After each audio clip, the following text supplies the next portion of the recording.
আসসালামু আলাইকুম রহমতুল্লাহি ওয়া বারাকাতুহু। সূরা আল মায়েদার মধ্যে ২৭ নম্বর আয়াত থেকে শুরু করে আল্লাহ পাক আদম আলাইহিস সালামের দুই সন্তানের কোরবানির ঘটনা বর্ণনা করেছেন। তাহলে এখান থেকে বোঝা যায় যে আদম আলাইহিস সালামের সন্তানেরাও কোরবানি করছেন। তাহলে পৃথিবীর একবার শুরু থেকে কোরবানির বিধান চলে আসতেছে। তবে এখানে একটা পয়েন্ট বলতে হবে, সেটা হলো আদম আলাইহিস সালামের দুই ছেলের কোরবানির মধ্যে আল্লাহ পাক একটা সুস্পষ্ট বিষয় জানিয়ে দিয়েছেন, সেটা হলো ইন্নামা ইয়াতাকাব্বালুল্লাহু মিনাল মুত্তাকিন। কোরবানি শুধুমাত্র কবুল করা হয় মুত্তাকিনদের থেকে। সুবহানাল্লাহ। এখানে আল্লাহ পাক ইন্নামা ব্যবহার করছেন। ইন্নামা মানে শুধুমাত্র, একমাত্র। তাহলে মুত্তাকিন ছাড়া অন্য কারো কোরবানি, সে কয়েক কোটি টাকার কোরবানি দিক, তাও আল্লাহ কবুল করবে না। এটা আল্লাহ বলছেন সরাসরি যে কোরবানি শুধু মুত্তাকিনদের থেকেই কবুল করেন। এখন মুত্তাকিন কারা? যে 5 ওয়াক্ত সালাত আদায় করে না, সে কি মুত্তাকিন? আমাদের দেশে তো তাদেরকে মুত্তাকিন মনে করা হয়। আল্লাহ পাক সূরা আল বাকারা শুরুতে বলছেন হুদাল্লিল মুত্তাকিন আল্লাযীনা ইউমিনুনা বিল গায়বি ওয়া ইউকিমুনাস সালাহ।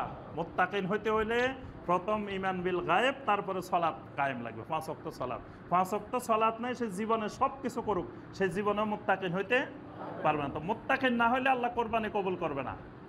তাহলে যিনি 5 ওয়াক্ত সালাত আদায় করেন না, তিনি কোরবানি করতে হলে আগে তাকে খালেজভাবে তওবা করতে হবে। তওবা করে সালাত শুরু করতে হবে, তারপরে কোরবানি করতে হবে। কারণ কোরবানি হলো সুন্নতে মুআক্কাদা, বা আহলুল ইলমেরা ওয়াজিব পর্যন্ত কেউ কেউ বলছেন, আমরা ধরে নিলাম ওয়াজিব। তো ওয়াজিব হলে তো শত শত ওয়াজিব মিলাইলেও তো ফরজের সমান হবে না।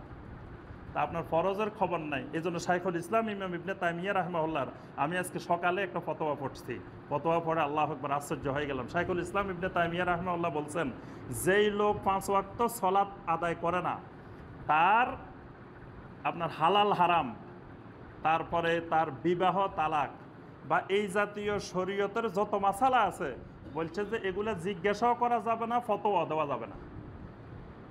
কথাটা বুঝতে পারছেন? ইবনে তাইমিয়া বলছে যে নামাজে পড়ে না, এর বিয়ে কিসের, তালাকে কিসের? যে 5 ওয়াক্ত নামাজে পড়ে না, তার তো বিয়েও নাই, তালাকও নাই।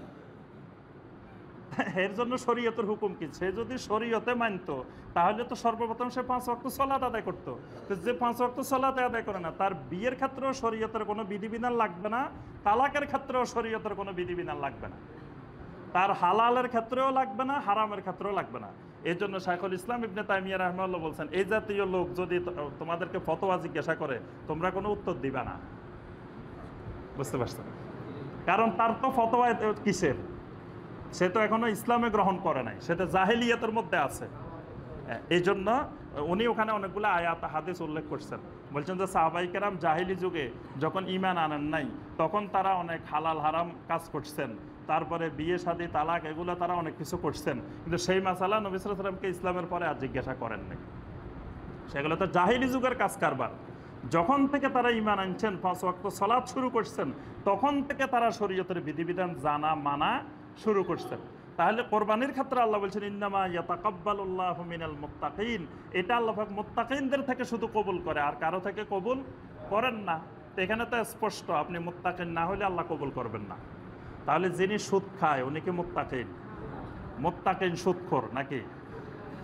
মুত্তাকিন সুদখোর, মুত্তাকিন ঘুষখোর। আমরা আমাদের দেশে মুত্তাকিন ঘুষখোরও দেখি, দেখা যায় দাড়ি আছে, মাথায় টুপি আছে, নামাজও পড়ে, আবার ঘুষও খায়। তাহলে এরা কি মুত্তাকিন ঘুষখোর নাকি? তারপরে এরকম দেখা যায় আরো অসংখ্য আল্লাহর নাফরমানি করে।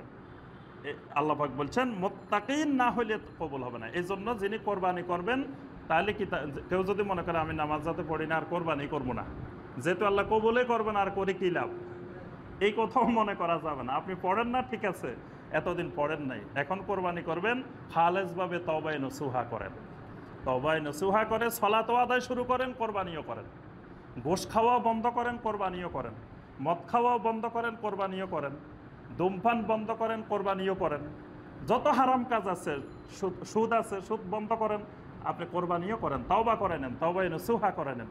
তাহলে আল্লাহ পাক হয়তো আপনার ওই গুনাহ মাফ করে দিবেন, কোরবানিও আল্লাহ সুবহানাহু ওয়া তাআলা কবুল করবেন। আবার কবুল করবে না মনে করি বসে থাকাও যাবে না। আল্লাহ পাক কোরআনে কারিমে সূরা আল কাউসারে বলেছেন ফাসাল্লি লিরাব্বিকা ওয়ানহার। তোমাদের রবের উদ্দেশ্যে সালাত আদায় করো আর কোরবানি করো। সুবহানাল্লাহ। এই জন্য কোরবানির সাথে 2 রাকাত সালাত আছে, আগে সালাত তারপরে কোরবানি। কারণ আল্লাহ বলছেন ফাসল্লি লিরাব্বিকা ওয়ানহার, আগে সালাত তারপরে কোরবানি, আগে নামাজ তারপরে কোরবানি। এজন্য কোরবানির সাথে 2 রাকাত সালাত লাগাই দেওয়া হয়েছে, সালাত ও ঈদুল আযহা।